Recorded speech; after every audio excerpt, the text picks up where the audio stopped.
वालेकुम स्टूडेंट्स, हम कर रहे हैं कैलकुलस बाय एस.एम. यूसुफ की बुक का चैप्टर नंबर 4 और उसकी एक्सरसाइज 4.4 को हमने स्टार्ट किया हुआ है और उसके पहले 9 क्वेश्चन हम सॉल्व कर चुके हैं। आज हम करेंगे क्वेश्चन नंबर 10। क्वेश्चन नंबर 10 है हमारे पास integration of 1 over x-1 into x square plus 4 into d of x. तो इस तरह के केस में हम क्या करेंगे जी, ये बेसिकली नज़र आ रहा है कि हमें इसमें पार्शियल फ्रैक्शन करनी पड़ेगी, इसके पार्ट्स बनाने पड़ेंगे, तो फिर हम यानी कि इसकी इंटीग्रेशन आसानी कर सकते हैं। तो क्या करेंगे, इसको मैं ले लेता हूँ 1 over x-1 into x square plus 4 is equal to, ये हमारे पास लीनियर यानी कि लीनियर टर्म है, तो इसके ऊपर ए ही आ जाएगा, एक कांस्टेंट आ जाएगा ए ओवर x-1 प्लस ये क्वाड्रेटिक टर्म है। तो अगर क्वाड्रेटिक टर्म आ जाए यानी कि अगर होल का स्केयर हो तो फिर तो लहदा सिचुएशन होती है। अगर x के ऊपर स्केयर हो लेकिन होल पावर 1 हो तो फिर हम क्या करते हैं, बी एक्स यानी कि कांस्टेंट के पहले कांस्टेंट के साथ x लगाते हैं प्लस दूसरा कांस्टेंट ऐड कर लेते हैं और ओवर आ जाएगा एक्स स्क्र प्लस 4। ठीक है जी। अब हम क्या करेंगे कि इसको कह देंगे इक्वेशन नंबर 1। अब मल्टीप्लाई करवा लेंगे x-1 into x square plus 4 के साथ ऑन बोथ साइड्स। ठीक है, तो दोनों साइडों पे अगर हम इस चीज़ के साथ मल्टीप्लाई करवाएंगे तो ये इसके साथ मल्टीप्लाई होगा तो ये कट जाएगा, तो इधर सिर्फ 1 रह जाएगा। तो यह आ जाएगा 1 is equal to A into x-1। जब इसके साथ मल्टीप्लाई होगा x-1 से कैंसिल हो जाएगा तो आ जाएगा एक्स स्क्र प्लस 4 प्लस ये जब इसके साथ मल्टीप्लाई होगा तो ये टर्म इसके साथ कैंसिल हो जाएगी, तो ये आ जाएगा b x plus c into x-1, b x plus c into x-1। अब आ जाएगा x-1 को हम पहले 0 के इक्वल पुट कर लेंगे, तो यह आ जाएगा x-1 इज इक्वल टू 0। इसको इक्वेशन नंबर 2 का नाम दे देते हैं। Put x-1 is equal to 0, इसका मतलब है कि 1 इधर माइनस है, इधर आके प्लस हो जाएगा, तो यह आ जाएगा x इज इक्वल टू 1। अब x इज इक्वल टू 1 हम पुट कर लेंगे इन इक्वेशन 2 में, तो यह आ जाएगा 1 is equal to A, x की जगह हम क्या पुट करेंगे 1, तो यह आ जाएगा 1 का square plus 4 plus B X की जगह क्या आ जाएगा 1 प्लस सी इंटू एक्स की जगह 1 माइनस 1। ठीक है जी। अब नेक्स्ट स्टेप पे चलते हैं।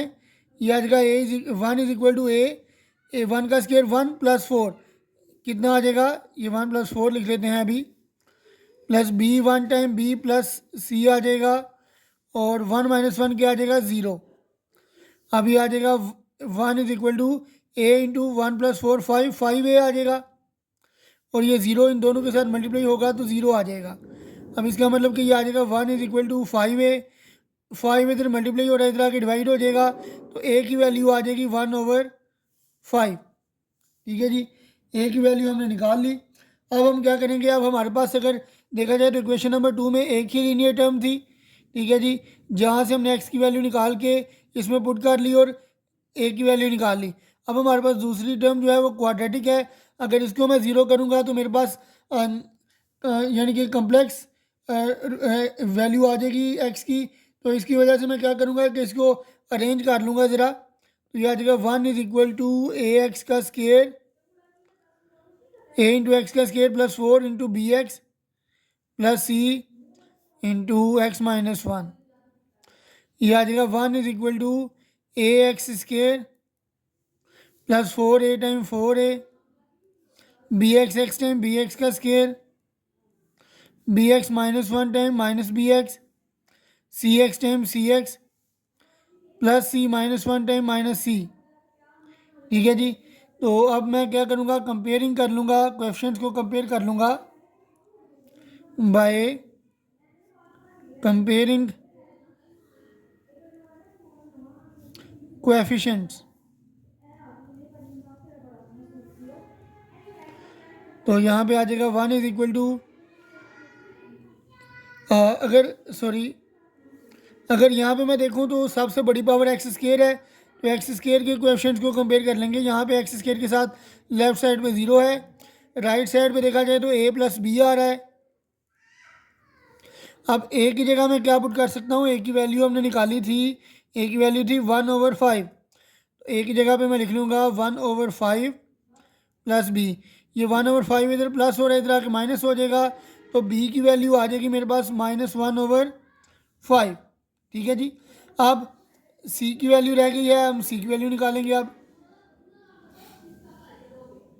अब एक्स स्क्वायर के बाद एक्स का कोएफिशिएंट देखेंगे, इधर लेफ्ट साइड पे एक्स का कोएफिशिएंट नहीं है तो 0 लिखेंगे, और इस साइड पे अगर देखें तो -b प्लस सी आ जाएगा। तो ये आ जाएगा 0 इज इक्वल टू बी की वैल्यू क्या है, -1/5 प्लस सी।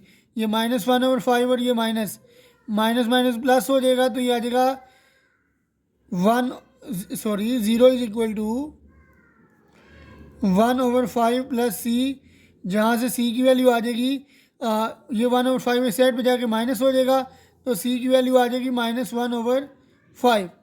ठीक है जी। अब मेरे पास ए बी और सी तीनों की वैल्यूज़ आ चुकी हैं। अब मैं क्या करूँगा, ए बी और सी तीनों वैल्यूज़ को इक्वेशन नंबर 1 में पुट कर लूँगा। तो मैं इधर लिख लूँगा पुट, ए की वैल्यू मेरे पास क्या आई थी, ए की वैल्यू आई थी 1/5, बी की वैल्यू आई थी मेरे पास -1/5, ठीक है, और सी की वैल्यू मेरे पास आई थी -1/5 इन इक्वेशन 1। इसको मैं इक्वेशन नंबर 1 में पुट करूँगा। इक्वेशन नंबर 1 मेरे पास क्या है, जी हाँ, ये मेरे पास इक्वेशन नंबर 1 है, 1/x-1 into X square plus 4 is equal to a/x-1 और bx plus c/x square plus 4। यहाँ पे मैं ए बी और सी की वैल्यू पुट कर लूँगा, तो ये आ जाएगा मेरे पास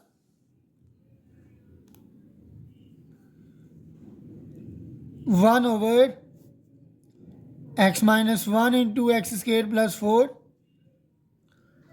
तो ये आ जाएगा ए की वैल्यू क्या है कि 1/5/x-1 और प्लस बी की जगह आ जाएगा -1/5 इंटू एक्स, और प्लस सी की जगह आ जाएगा -1/5 ओवर आ जाएगा एक्स स्केयर प्लस 4। ठीक है जी। अब नेक्स्ट मैं क्या करूँगा, ये 1 ऊपर ही रहेगा, 5 को मैं इसके साथ मल्टीप्लाई करवा लूँगा नीचे वाले टर्म के साथ, तो ये आ जाएगा 1/5 इंटू एक्स -1, और ये वाला माइनस और ये वाला माइनस। चले मैं अभी इसको अभी मज़ीद लिखता हूँ, -1/5 इंटू एक्स, और ये प्लस और ये माइनस -1/5 आ जाएगा ओवर एक्स स्केयर प्लस 4। ठीक है जी। अब मैं नेक्स्ट पेज पे मैं इसी को ज़रा लिख लेता हूँ, फिर इसको नेक्स्ट मैं हल करने की कोशिश करता हूँ।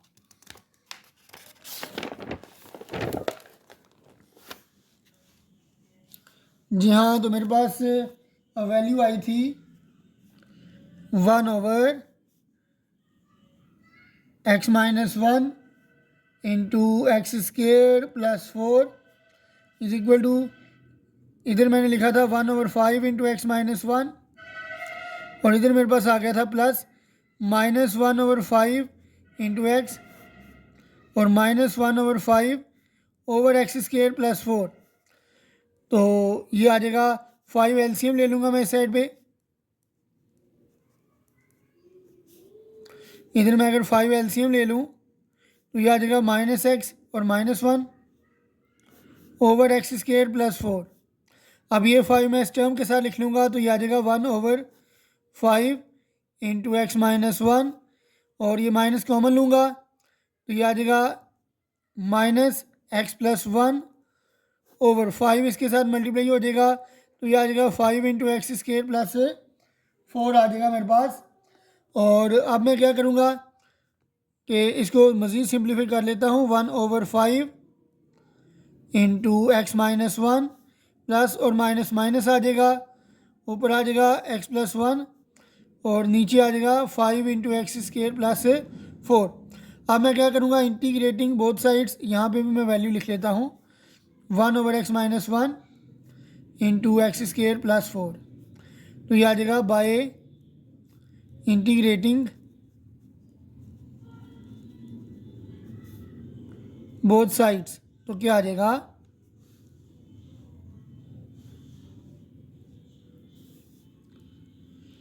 Integration of 1/x-1 into X square plus 4 into D x. तो यहाँ पे आ जाएगा 1/5 into x-1 into D x minus x+1 over 5 into x plus 4 into D x. ठीक है जी। और यहाँ पे मेरी एक मिस्टेक है, यहाँ पे एक्स स्केयर था, मैंने एक्स लगा दिया है, यहाँ पे एक्स स्केयर आएगा।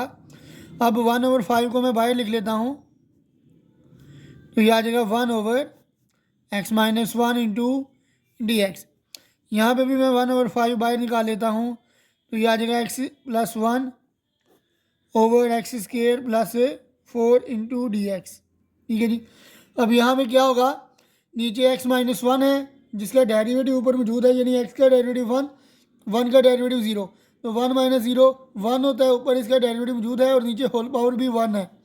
तो इस तरह की कंडीशन में हम कौन सा फार्मूला यूज़ करते हैं, नीचे वाले फंक्शन की होल पावर 1 हो और ऊपर उसका डेरिवेटिव मौजूद हो, तो ये इक्वल होता है नेचुरल लॉग ऑफ डिनोमिनेटर, यानी कि नेचुरल लॉग ऑफ, मेरे पास f(x) है तो नेचुरल लॉग ऑफ f(x) आ जाएगा प्लस सी।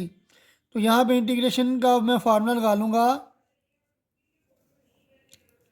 1/5, और क्योंकि नीचे वाला जो फंक्शन है उसके ऊपर डेरिवेटिव मौजूद है और नीचे वाले फंक्शन की होल पावर 1 है, तो मेरे पास क्या आ जाएगा, नेचुरल लॉग ऑफ डिनोमिनेटर।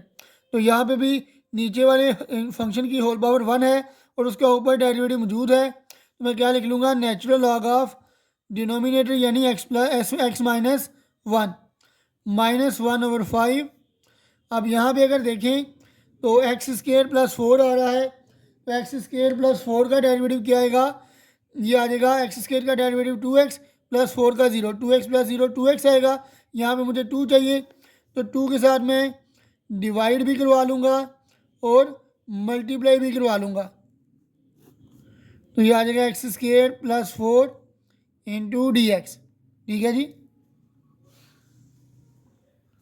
अब नेक्स्ट स्टेप पे चलते हैं, 1/5 into natural log of x-1, ये आ जाएगा -1 1 टाइम 1 5 2 टाइम 10 आ जाएगा। अब अगर देखें तो मैं एक्स स्केयर प्लस 4, इसके ऊपर डेरिवेटिव 2x है, तो मैं इनफैक्ट ये 2 के साथ जब मल्टीप्लाई करवाया जाएगा, इसको मैं ब्रैकेट में लिख लेता हूँ, तो 2 के साथ मैंने डिवाइड भी करवा लिया और मल्टीप्लाई भी करवा लिया, तो ये क्या आ जाएगा 2x टाइम 2x और 1 2 टाइम 2 आ जाएगा over x square plus 4 into D x. ठीक है जी। जी हाँ, तो अब चलते हैं नेक्स्ट स्टेप की जानिब, 1/5 into natural log of x-1 और -1/10। अगर देखा जाए तो एक्स स्केयर प्लस 4 का डेरिवेटिव ऊपर मौजूद है 2x, इसके साथ मैं अलग से लिख लूँगा, इसको 2x over x square plus 4 अलग से लिख लूँगा और 2 के नीचे एक्स स्केयर प्लस 4 अलग से लिख लूँगा, तो ये आ जाएगा 1/5 into natural log of x-1 -1/10। अब यहाँ पे अगर देखें तो ये क्या आ रहा है कि एक्स स्केयर प्लस 4 जिसकी होल पावर 1 है और ऊपर इसका डेरिवेटिव मौजूद है, तो यहाँ पे मैं कौन सा फार्मूला लगा लूँगा, नीचे वाले फंक्शन की होल पावर 1 हो, ऊपर उसका डेरिवेटिव मौजूद हो, तो डेरिवेटिव इंटीग्रेशन क्या आती है, नेचुरल लॉग ऑफ डिनोमिनेटर वाला फंक्शन। तो यहाँ पे भी मैं सेम फार्मूला यूज़ कर लूँगा कि नीचे वाले फंक्शन की होल पावर 1, ऊपर इसका डेरिवेटिव मौजूद है, तो लिखूँगा नेचुरल लॉग ऑफ डिनोमिनेटर यानी एक्स स्केयर प्लस 4 आ जाएगा। ठीक है। अब यहाँ पे अगर आप देखें तो इसको मैं इसके साथ मल्टीप्लाई करवाऊँगा, तो ये आ जाएगा -1/10। अब 2 मैं बाय निकाल लूँगा, तो ये आ जाएगा 1 over x square plus 4 into D x. ठीक है जी। अब आप जानते हैं कि एक तो अगर क्वाड्रेटिक फैक्टर मौजूद हो तो फिर तो हम क्या करते हैं, स्क्वायर कंप्लीट करते हैं, लेकिन यहाँ पे एक फार्मूला यूज़ हो रहा है जो कि क्या है वो मैं आपको बताता हूँ कि इंटीग्रेशन ऑफ 1 ओवर वेरिएबल का स्क्वायर प्लस कांस्टेंट का स्क्वायर, उसकी इंटीग्रेशन क्या होती है, ये होती है उसकी integration 1/a into tan inverse, ये मैं ज़रा नीचे लिख देता हूँ आपके लिए,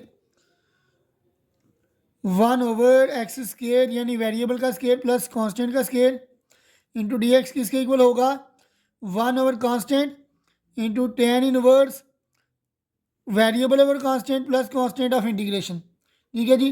तो इस फार्मूले को मैं यूज़ कर लूँगा, तो ये क्या आ जाएगा मेरे पास, यहाँ पे अगर देखें तो x का स्क्वायर है और यहाँ पे 2 का स्क्वायर आ रहा है, तो इसको मैं पहले एक दफ़ा लिख लेता हूँ। यह आ जाएगा 1/5 into natural log of x-1 minus 1/10 into natural log of x² plus 4, ये 2 1 टाइम 2 2 5 टाइम 10 आ जाएगा, तो ये आ जाएगा -1/5। ठीक है जी। और अगर यहाँ पे देखें तो ये आ रहा है 1/x का स्क्वायर प्लस 2 का स्क्वायर इंटू d(x), ये 2 का स्क्वायर लिखा जी मैंने। ठीक है जी।